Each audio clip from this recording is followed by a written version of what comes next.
सध्या एक धक्कादायक बातमी समोर आली आहे। महाराष्ट्रातील बैलगाडा शर्यतीमधील प्रसिद्ध नाव असणाऱ्या पंढरी शेठ फडके यांचे निधन झाल्याची माहिती समोर आली आहे। यामुळे सगळीकडे मोठी हळहळ व्यक्त केली जात आहे। हृदयविकाराचा झटका आल्याने पंढरी शेठ फडके यांचे निधन झाल्याची माहिती मिळत आहे। दुपारच्या सुमारास ऑफिसवरून घरी जाताना कारमध्ये अचानक हृदयविकाराचा झटका आला आणि यामध्येच त्यांचे निधन झाले आहे। पनवेल विहीघरचे महाराष्ट्रातील प्रसिद्ध बैलगाडा मालक म्हणून त्यांची ओळख होती। आज पनवेल या ठिकाणी त्यांचे निधन झाले आहे।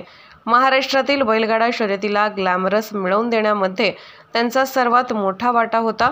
त्याचबरोबर बैलगाडा प्रेमी गोल्डन मॅन म्हणून देखील ते महाराष्ट्रभर प्रसिद्ध होते। पंढरी शेठ फडके यांचा राजकारणाशी देखील संबंध आहे। ते आधी शेकाप पक्षात सक्रिय होते, त्यानंतर त्यांनी भारतीय जनता पक्षामध्ये प्रवेश केला। 1986 सालापासून वडिलांमुळे पंढरी शेठ फडके यांना बैलगाडा शर्यतीची आवड निर्माण झाली होती। आज दुपारच्या सुमारास त्यांना ऑफिसवरून घरी जाताना कारमध्ये हृदयविकाराचा झटका आला आणि त्यांचे निधन झाले आहे। पंढरी शेठ फडके यांच्या जाण्याने बैलगाडा शर्यत प्रेमींना मोठा धक्का बसला।